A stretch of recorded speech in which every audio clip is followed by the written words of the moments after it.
നമസ്കാരം. പ്രവാസി മലയാളിയിലേക്ക് സ്വാഗതം. നമുക്കറിയാം, നല്ലൊരു ആഘോഷ ദിവസമൊക്കെ കഴിഞ്ഞ് എല്ലാവരും പതിയെ സാധാരണ നിലയിലേക്ക് എത്തുകയാണ്. അപ്പോഴും നമ്മൾ ഭയത്തോടു കൂടി കേൾക്കുന്ന ഒരു വാർത്തയുണ്ട്. നഴ്സിംഗ് ജോലിക്കൊക്കെ തന്നെ സാധ്യത ഗൾഫ് മേഖലയിൽ വളരെ കൂടുതലാണെന്ന് നമുക്കറിയാം. പ്രത്യേകിച്ചും മലയാളികളായിട്ടുള്ള അനവധി ആളുകളാണ് പല ഗൾഫ് മേഖലയിലും നഴ്സിംഗ് ആയി നിൽക്കുന്നത്. പക്ഷേ ഇവിടെ അത്തരം ഞെട്ടിപ്പിക്കുന്ന വാർത്ത വരുന്നത് സ്വദേശിവൽക്കരണം പൂർണ്ണമാക്കുന്നു എന്നുള്ളതാണ്. വിശദാംശങ്ങൾ നമുക്ക് നോക്കാം. മക്കയിലെ തമ്പുകളുടെ നഗരമായ മിനായിൽ വെച്ച് നടന്ന ഈ വർഷത്തെ ഔദ്യോഗിക ഹജ്ജ് വിരുന്നിൽ സൗദി അറേബ്യയിലെ Indian ambassador doctor Suhel Ajaz Khan പങ്കെടുത്തു. സൽമാൻ രാജാവിനു വേണ്ടി കിരീടാവകാശിയും പ്രധാനമന്ത്രിയുമായ അമീർ മുഹമ്മദ് ബിൻ സൽമാനാണ് വാർഷിക ഹജ്ജ് സൽക്കാരം സംഘടിപ്പിച്ചത്. വിവിധ രാജ്യങ്ങളിൽ നിന്നുള്ള വിശിഷ്ടാതിഥികളും നയതന്ത്ര പ്രതിനിധികളും പങ്കെടുത്ത പ്രൗഢഗംഭീരമായ ചടങ്ങിൽ ഇരു രാജ്യങ്ങളും തമ്മിലുള്ള ഉഭയകക്ഷി ബന്ധത്തിന്റെ പ്രാധാന്യം വിളിച്ചോതുന്നതായിരുന്നു ഇന്ത്യൻ അംബാസിഡറുടെ സാന്നിധ്യം.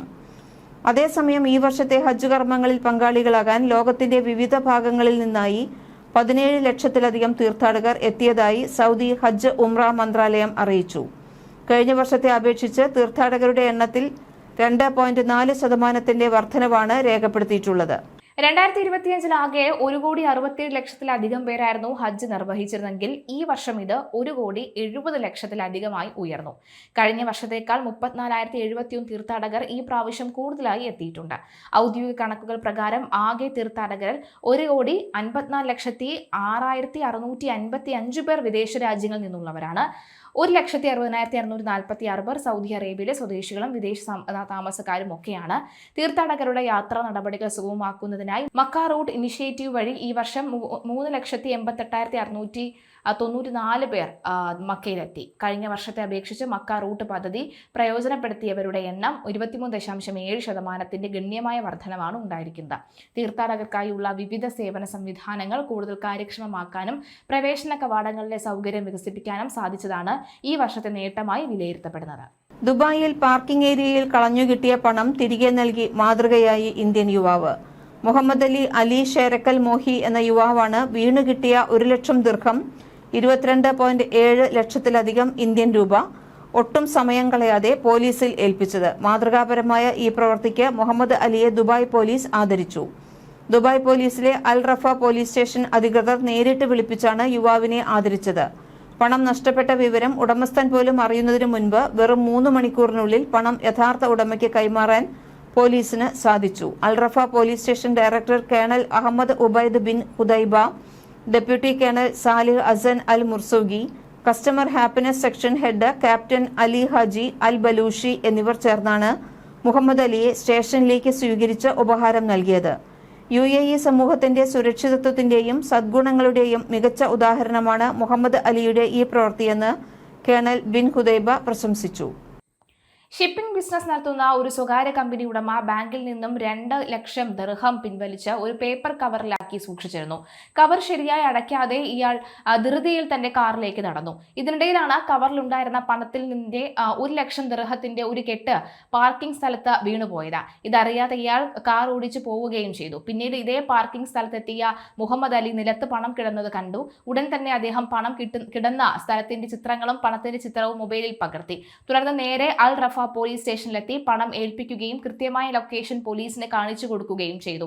പണം ലഭിച്ച ഉടൻ അൽ റഫ പോലീസ് സ്റ്റേഷൻ ഉദ്യോഗസ്ഥർ അന്വേഷണം ആരംഭിക്കുകയും കൃത്യമായി പണത്തിന്റെ ഉടമയെ കണ്ടെത്തുകയും ചെയ്തു. പണം നഷ്ടപ്പെട്ട 3 മണിക്കൂറിനുള്ളിൽ പോലീസ് ഉടമയെ ഫോണിൽ ബന്ധപ്പെട്ടു. തനിക്ക് പണം നഷ്ടപ്പെട്ട വിവരം പോലീസ് പറയുമ്പോഴാണ് ബിസിനസ്സുകാരൻ അറിയുന്നത്. തുടർന്ന് സ്റ്റേഷനിലെത്തിയ അദ്ദേഹം പണം കൈപ്പറ്റി. തന്റെ ഇത്രയും വലിയ തുക സുരക്ഷിതമായി തിരികെ ലഭിക്കാൻ കാരണമായ ഇന്ത്യൻ യുവാവിനും കൃത്യമായ നടപടി സ്വീകരിച്ച ദുബായ് പോലീസിനും അദ്ദേഹം ഹൃദയം നിറഞ്ഞ നന്ദി അറിയിച്ചു. ദുബായിലെ സുരക്ഷിതത്വത്തിന്റെ നിലവാരം എത്രത്തോളം ഉയർന്നതാണ് എന്ന് ഈ സംഭവം തെളിയിക്കുന്നുവെന്നും അദ്ദേഹം കൂട്ടിച്ചേർത്തു. നഴ്സിംഗ് മേഖലയിൽ കൂടുതൽ സ്വദേശി നിയമനങ്ങൾക്കൊരുങ്ങി UAE. മേഖലയിൽ കൂടുതൽ ആനുകൂല്യം പ്രഖ്യാപിച്ചും തൊഴിൽ കൂടുതൽ ആകർഷകമാക്കി കൂടുതൽ ആളുകളെ എത്തിക്കാനുമാണ് ശ്രമിക്കുന്നത്. 2 വർഷത്തിനുള്ളിൽ 1897 സ്വദേശികളെ നഴ്സിംഗ് ജോലിക്കായി തെരഞ്ഞെടുത്തു. രാജ്യത്തെ മൊത്തം നഴ്സുമാരിൽ സ്വദേശികളുടെ എണ്ണം 2.8%. കൂടുതൽ ആളുകളെ ആകർഷിക്കാൻ മുൻപ് പദ്ധതികൾ ആവിഷ്കരിച്ചിരുന്നുവെങ്കിലും സ്വദേശീവൽക്കരണ ലക്ഷ്യത്തിലെത്താൻ സാധിച്ചില്ല. ഈ സാഹചര്യത്തിലാണ് കൂടുതൽ പ്രചാരണ പരിപാടികളിലേക്ക് മന്ത്രാലയം കടക്കുന്നത്. 2500 സ്വദേശി നഴ്സിംഗ് വിദ്യാർത്ഥികൾ നിലവിൽ രാജ്യത്തെ വിവിധ സ്ഥാപനങ്ങളിൽ പഠിക്കുന്നുണ്ട്. ആൺകുട്ടികൾ ഈ മേഖലയിൽ സേവനം ചെയ്യാൻ കടന്നുവരുന്നതും പ്രതീക്ഷയോടെയാണ് മന്ത്രാലയം കാണുന്നത്. തുടക്കത്തിൽ 2 ആൺകുട്ടികൾ മാത്രമുണ്ടായിരുന്ന നഴ്സിംഗ് ക്ലാസുകളിൽ ഇപ്പോൾ 300 ആൺകുട്ടികൾ പഠിക്കുന്നു.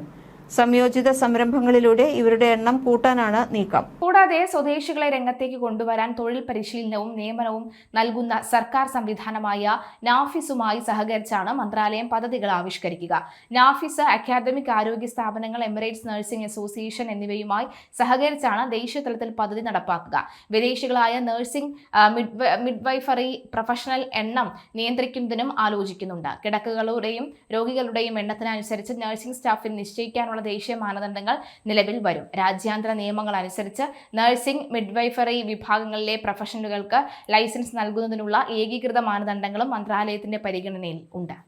സൗദി അറേബ്യയിലെ അൽ ഖസീം പ്രവിശ്യയിലുണ്ടായ വാഹനാപകടത്തിൽ മരണപ്പെട്ട പാലക്കാട് സ്വദേശിയായ യുവാവിന്റെ ഭൗതിക ശരീരം ജന്മനാട്ടിലെത്തിച്ച് ഖബറടക്കി. പാലക്കാട് നെന്മാറ നെല്ലിക്കാട് സ്വദേശി ഷനൂബ് മുഹമ്മദ് ഷെരീഫ് എന്ന 30 വയസ്സുകാരനാണ് കഴിഞ്ഞ മെയ് 21-ന് ദരിയയിലുണ്ടായ അപകടത്തിൽ മരിച്ചത്. ഷനൂബ് സഞ്ചരിച്ചിരുന്ന ടയോട്ട ഹിലക്സ് വാഹനം അപകടത്തിൽപ്പെടുകയായിരുന്നു. വാഹനം ഓടിച്ചിരുന്ന പശ്ചിമ ബംഗാൾ മാൽഡ സ്വദേശി അബ്ദുൾ മത്തീനും ഈ അപകടത്തിൽ ജീവൻ നഷ്ടപ്പെട്ടു. അബ്ദുൾ മത്തീന്റെ മൃതദേഹവും നിയമ നടപടികൾക്ക് ശേഷം നാട്ടിലേക്ക് കൊണ്ടുപോയി. മെയ് 29 വ്യാഴാഴ്ച പുലർച്ചെയുള്ള ഫ്ലൈനാസ് വിമാനത്തിലാണ് ഷിനൂബിന്റെ മൃതദേഹം കോഴിക്കോട് വിമാനത്താവളത്തിൽ എത്തിച്ചത്. വിമാനത്താവളത്തിൽ KMCC ഭാരവാഹികളും ബന്ധുക്കളും ചേർന്ന് ഭൗതിക ശരീരം ഏറ്റുവാങ്ങി തുടർ നടപടികൾ പൂർത്തിയാക്കി ജന്മനാട്ടിൽ ഖബറടക്കി. 1 മാസം മുൻപായിരുന്നു ഷനൂബിന്റെ വിവാഹം. നാട്ടിൽ വിവാഹാവധി ആഘോഷിച്ച ശേഷം 2 ആഴ്ച മുൻപാണ് ഒടുവിലായി സൗദിയിൽ തിരിച്ചെത്തിയത്. കഴിഞ്ഞ 4 വർഷമായി ഇതേ കമ്പനിയിൽ ജോലി ചെയ്തു വരികയായിരുന്നു. പിതാവ് മുഹമ്മദ് ഷരീഫ് ഉനൈസ സനയിയിൽ ജോലി ചെയ്യുകയാണ്. മാതാവ് ഫാത്തിമ, ഭാര്യ അൻഷിത. സൗദിയിലെ നിയമ നടപടികൾ വേഗത്തിലാക്കാൻ ഉനൈസ, KMCC സെൻട്രൽ കമ്മിറ്റി പ്രവർത്തകരും ദരിയയിലെ സാമൂഹിക പ്രവർത്തകരും ഷനൂബിന്റെ സഹപ്രവർത്തകരും സജീവമായി രംഗത്തുണ്ടായിരുന്നു. സന്ദർശക വിസയിൽ UAEയിലെത്തിയ മലയാളി അജ്മാൻ അന്തരിച്ചു. ബംഗളൂരു ചമ്മനഹള്ളി സർജാപൂർ റോഡിൽ സ്ഥിരതാമസക്കാരനായ ആലപ്പുഴ ചെങ്ങന്നൂർ ബുധനൂർ ഇലഞ്ഞിമേൽ ശ്രീമന്ദിരത്തിൽ ഗിരീഷ് എസ് പിള്ള 49 വയസ്സുകാരനാണ് ഹൃദയാഘാതം മൂലം മരിച്ചത്. ഏറെക്കാലമായി ബാംഗ്ലൂരിൽ ബാങ്ക് ഉദ്യോഗസ്ഥനായിരുന്നു ഗിരീഷ്. സ്വന്തമായി ബിസിനസ് തുടങ്ങാനാണ് 2 മാസം മുമ്പ് UAEയിൽ എത്തിയത്. ശങ്കരപ്പിള്ള ശാന്തകുമാരി ദമ്പതികളുടെ മകനാണ്. KS ഷീജയാണ് ഭാര്യ.